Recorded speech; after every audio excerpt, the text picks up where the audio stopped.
Hello friends, welcome to my channel.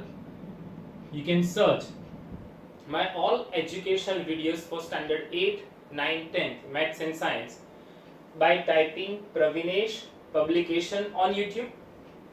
If you have any query, then you can WhatsApp me on my number.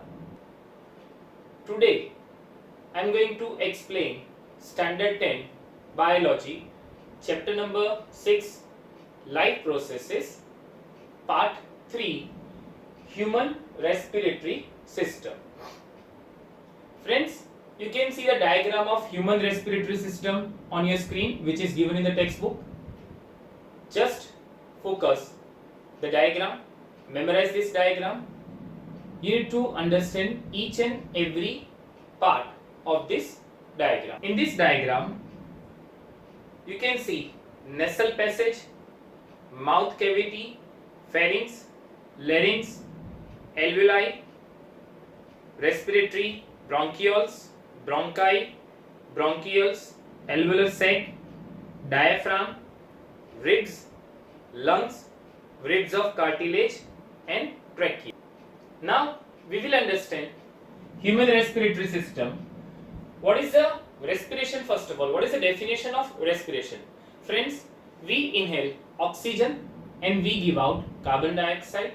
This is not a respiration. This is a breathing. That is inhale of oxygen and exhale of carbon dioxide. This is the initial and ending process of the respiration. Actual respiration process definition is the process of acquiring oxygen, that is inhalation, from outside the body and to use it in the process of breakdown of food sources for cellular needs, that is for getting energy, is known as respiration. Now, human respiratory system, its parts. Its parts are nostril, rings of cartilage, bronchi and alveolar sac. Obviously, lungs and ribs of cartilage. Now, first of all, we get information about nostril. You can see the diagram of nostril, that is our nose. We have a two holes below our nose. So they are the nostril. Air is taken through nostril. We inhale air through our nostrils. In nostrils, you can see the hair are present. This hair present in it filters the air for dust and bacteria. Friends, whatever the air we inhale, it contains dust particles as well as bacteria. So these dust particles and bacteria are filtered by hair present in our nasal passage. Mucus is also present in the nostril. It also helps in this process. It captures dust and bacteria. So this is the nostril. The next part is rings of cartilage. Friends, we have a rings of cartilage which protects the windpipe. It protects air passage, that is our windpipe.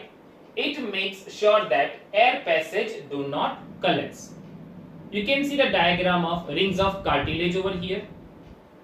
Then after, next part is bronchi. This is a extension of windpipe. You can see the diagram of bronchi on your screen.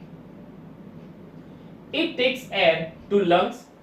That means it is the pathway of oxygen and carbon dioxide exchange. It terminates to bronchioles. You can see in the diagram, bronchi is terminate to smaller tube-like structure, that is bronchioles. Next part is alveolar sac.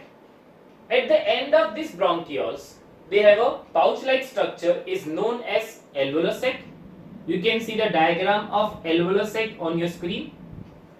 It helps in oxygen and carbon dioxide exchange between lungs and blood vessels via diffusion process. Friends, oxygen and carbon dioxide exchange between blood and lungs with the help of alveolar sac. What are the characteristics of respiratory surface? All the respiratory organs, they must be very fine. That means their surface is very fine. It should be very delicate so that the diffusion process takes place easily. It should be moist. So these are the different parts of human respiratory system. Friends, it also includes lungs as well as rib cage. You can see in the diagram lungs. There are two lungs in our body which filters the air. That means exchange of oxygen and carbon dioxide takes place through lungs. Next is rib cage. Friend, we have a rib cage which support or protects our lungs. If you put your hands on your chest, you can feel some bone structure. These are the rib cage which protects our lungs. So these are the parts of human respiratory system. Friends, we understood the parts of human respiratory system. Now understand mechanism of breathing, that is breathing cycle. Friends, we inhale oxygen and we exhale carbon dioxide. When we inhale, that means we intake oxygen. Actually, we intake all other gases also, but only oxygen and carbon dioxide exchange during respiration in lungs. Now what happens when we inhale? We lift our ribs, flatten our diaphragm, chest cavity increases. Because of this, air is sucked into the lungs and fills the expanded alveoli. Again, we lift our ribs, flatten our diaphragm.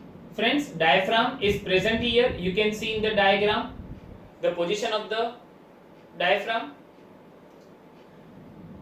We flatten our diaphragm. Actually, the position of the diaphragm is somewhat V-shaped.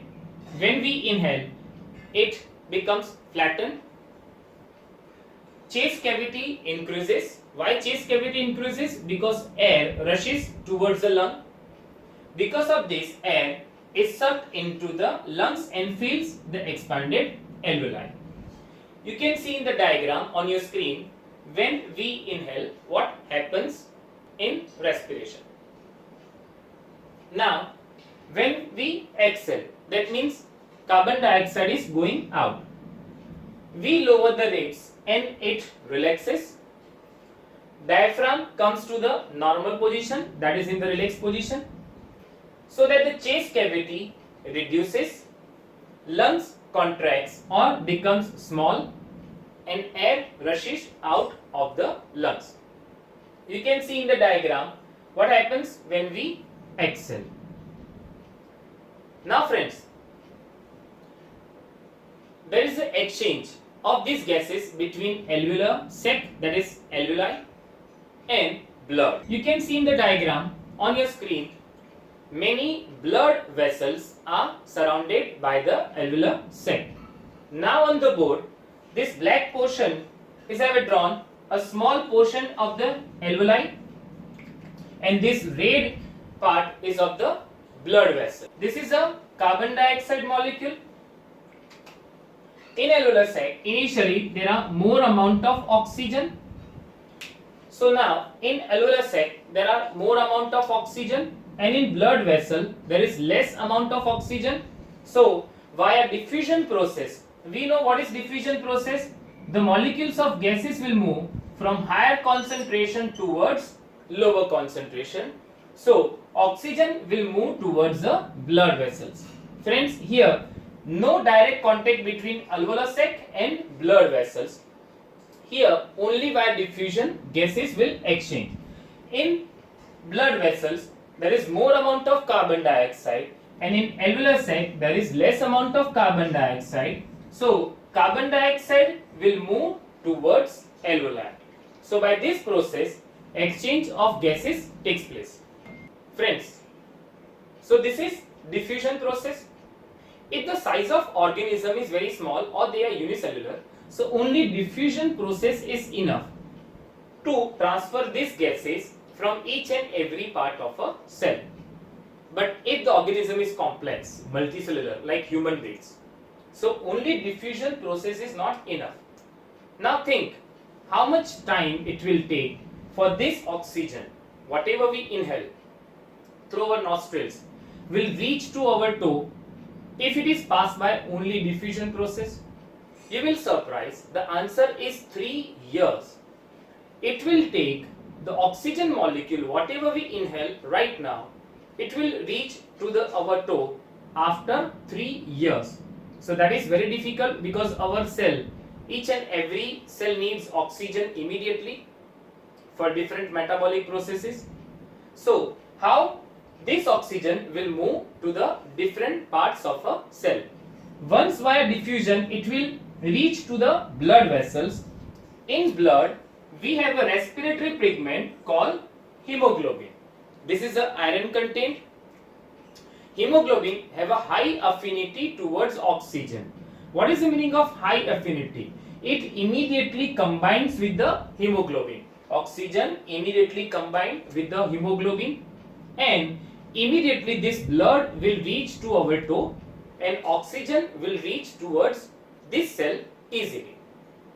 So this is a human respiratory system. Now friends, read this topic from your textbook. If you have any doubt, then you can ask me on my number. This is a WhatsApp number. You can call me anytime. If you like this video, then please press the yellow button and subscribe my channel. Please do comment so I can improve my videos. Thank you.